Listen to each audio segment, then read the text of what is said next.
حضرت موسیٰ علیہ السلام کا زمانہ مبارکہ ہے. ایک شخص نے اپنے کزن کو، اپنے چچا کے بیٹے کو، چچا زاد کو قتل کر دیا اور خود ہی اس کا مدعی بن کے حضرت موسیٰ کے پاس آیا کہ بتائیے جناب میرے اس بھائی کو کس نے قتل کیا ہے. حضرت موسیٰ نے ایک سادی سی بات کی. کیا فرمایا؟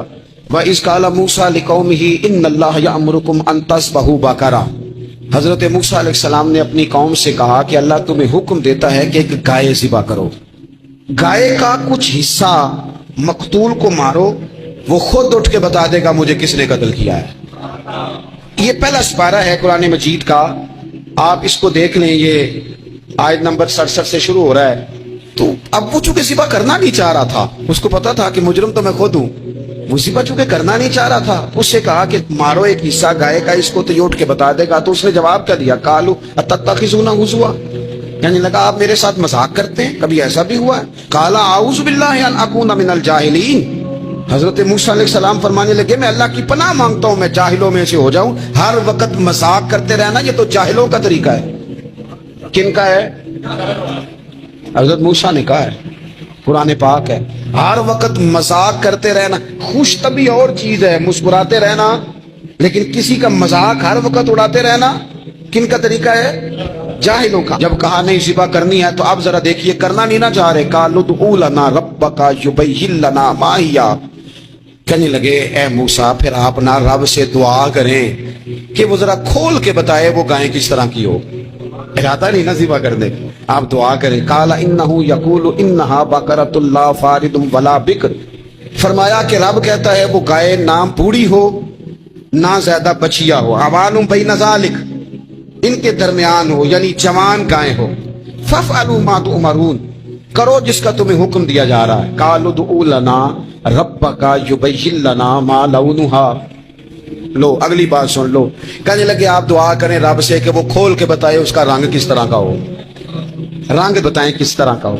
قال انہ یقول انہا بقرۃ صفراء.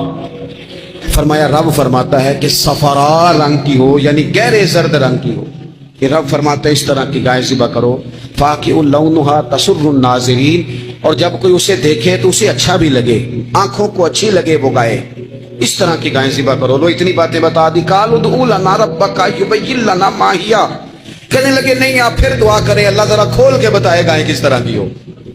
ان البقرہ تشابہ علینا، ہمیں ذرا گائیں پر شبہ پڑ گیا ہے کس طرح کی ذبح کرنی چاہیے. وَإِنَّا انشاءاللہ لمہتدون، اگر اللہ نے چاہا تو ضرور ہم ہدایت پا جائیں گے. پھر اللہ تعالیٰ نے فرمایا کہ قال انہ یقول انہا بقرۃ لا ذلول تثیر الارض، گائیں اس طرح کی ہو کہ وہ کبھی کھیتی میں نہ چلائی گئی ہو، یعنی اس کو کبھی کام نہ اس سے لیا گیا ہو. بیل کو لوگ لگاتے تھے نا، جو کام آج ٹریکٹر سے لیا جاتا ہے وہ گائے بیل سے لیا جاتا تھا.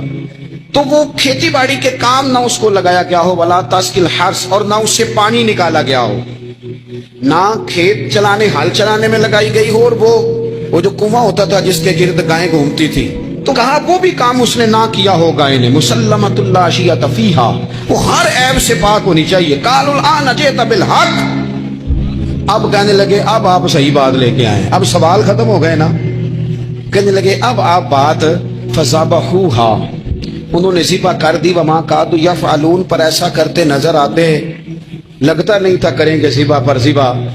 اچھا یہ گائیں پھر ملی کیسے؟ امام خازن کہتے ہیں کہ ایک نیک آدمی تھا، تو اس کا آخری وقت آ گیا تو اس کے پاس جو کل جمع پونجی تھی وہ ایک بچیا تھی، گائیں کی بچی، بچیا ویڑی، اس کے پاس وہ ایک بچیا تھی صرف. تو اس نے اس طرح کیا کہ اس کی گردن پر ایک مہر لگائی، اللہ کے نام پر بطور امانت اس نے اس کو جنگل میں چھوڑا. کہ یا اللہ میرا بیٹا ایک ہی ہے وہ بھی چھوٹا ہے، اس کی حفاظت کرنا اور میرے بیٹے کو پہنچا دینا.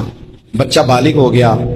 اس کی ماں نے کہا بیٹا جو امانتیں رب کے پاس رکھوائی جائیں نا ان میں خیانتیں نہیں ہوا کرتی، جا جا کے جنگل میں آواز دے تیری گائے واپس آ جائے گی. اس نے جا کے جنگل میں آواز دی کہ وہ جو میرے باپ نے امانت رکھوائی تھی وہ کدھر ہے.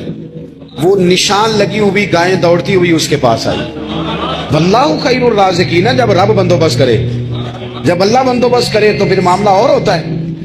وہ گائے آ گئی. اب اس نے کیا کیا اس نوجوان نے کہ وہ گائے گھر لایا، ماں سے آ کے کہا کہ اماں یہ تو اللہ نے فضل کر دیا. ماں کہنے لگی پتر حالات ہمارے خراب ہیں،